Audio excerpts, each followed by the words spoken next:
ماہ رمضان ہم پر پتہ ہے کتنی بڑی مہربانی کی گئی ہے، ثواب بڑھا دیا۔ کتنا ثواب بڑھا ہے؟ حدیثوں میں مضمون ملتا ہے کہ رمضان میں نفل کا ثواب فرض کے برابر، فرض کا ثواب 70 گنا کر دیا جاتا ہے۔ رمضان میں روزہ دار کا سونا بھی عبادت ہے۔ رمضان میں روزہ دار کے منہ سے افطار سے پہلے جو بو آتی ہے وہ اللہ کے نزدیک مشک کی خوشبو سے زیادہ بہتر ہے۔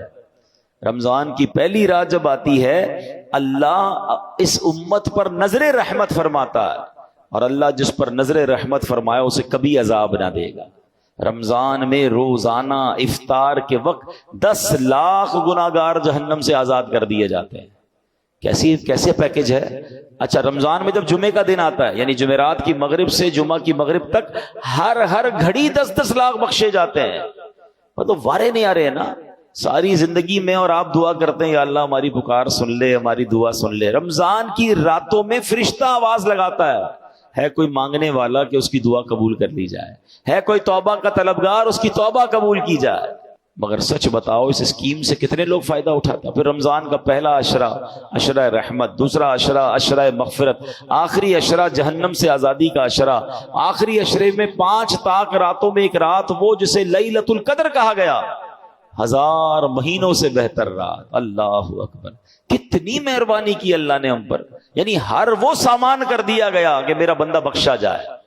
مگر سچ بتاؤ جو اس میں بھی نہ بخشا گیا، جو اس میں بھی غفلت کر لے تو اس کا کیا بنے گا؟ نہیں، پلیز اس آفر کو ضائع مت کرنا۔ دیکھیں ہمیں نہیں پتا پھر رمضان ملے نہ ملے۔ پچھلے سال کئی لوگ تھے جو ہمارے ساتھ تھے، اس سال نہیں ہے، کیا پتا اگلے سال ہم رمضان میں نہ ہو، ہمارے بارے میں باتیں ہوں کہ یار ہمارے ساتھ تھا ہمارا بھائی، اب نہیں ہے۔ تو اس رمضان کو غنیمت جاننا ہے، اپنی زندگی میں تبدیلی لائیں۔ زندگی پڑی ہے کھانے گھومنے پھرنے کمانے کے لیے، لوگ رمضان میں پیسے کمانے کی پلاننگ کرتے ہیں، نہیں، ساری زندگی پڑی ہے یار یہ کام کرنے کے لیے۔ اس مہینے میں عبادت، اللہ کو راضی کرنا ہے، اتنے گناہ ہیں، اتنی خطائیں، اب تو توبہ کرنی ہے نا۔ کہ رمضان میں نمازیں پڑھوں اور عبادتیں کروں۔ رمضان میں نیت کریں کہ ساری نمازیں باجماعت پڑھیں اور پوری تراویح پڑھیں۔ ہاں یہ بڑی گڑبڑ ہو گئی ہے آج کل، لوگ تراویح میں ڈنڈی مارنا لگ گئے۔ ایک تو ٹرینڈ آ گیا 3 روزہ تراویح، 5 روزہ تراویح، 7 روزہ تراویح۔ ٹھیک ہے اگر آپ 3 روزہ 5 روزہ پڑھ رہے ہیں، لیکن اس کا مطلب یہ نہیں کہ اس کے بعد باقی تراویح معاف ہو گئی ہے۔ تراویح چاند رات تک، عید کی چاند نظر آنے سے پہلے پڑھنی ہے۔ جس دن چاند نظر آ گیا اس دن نہیں پڑھنی، باقی پڑھنی ہے، اور 20 رکعت پوری پڑھنی ہے کہ یہ سنت مؤکدہ ہے۔ اچھا اس کے علاوہ سمجھیے نا، حدیث پاک میں آتا ہے جس کا مضمون ہے کہ جو رمضان میں ایک سجدہ کرے اس کو ایک سجدے کے بدلے 1500 نیکیاں ملیں گی۔ ہر سجدے پر جنت میں سرخ یاقوت کا محل عطا فرمایا جائے گا، اور فرمایا ایک درخت ایسا اسے جنت میں دیا جائے گا، اس کا سایہ اتنا بڑا ہوگا، اس کی ڈائمنشن اتنی بڑی ہوگی کہ گھڑ سوار یعنی ہارس رائڈر 500 سال تک دوڑتا رہے اس کا سایہ ختم نہیں ہوگا، یا اتنا سایہ ہوگا۔ اب مجھے بتاؤ یہ ہر سجدے پر انعام ہے۔ مبارک ہونے جو پوری تراویح پڑھتے ہیں، 20 تراویح پڑھیں تو کتنے سجدے ہو گئے؟ 40 سجدے ہو گئے۔ 40 سجدے پر 1500 نیکیاں ملے تو 60,000 نیکیاں، 40 جنت کے گھر، 40 جنت کے درخت ملتے ہیں اس کو جو پوری تراویح پڑھتا ہے۔ اب کچھ لوگوں نے 8 پڑھ کے چلے جانا ہے تو خود سوچے کتنا بڑا لاس کر رہے ہو اپنا۔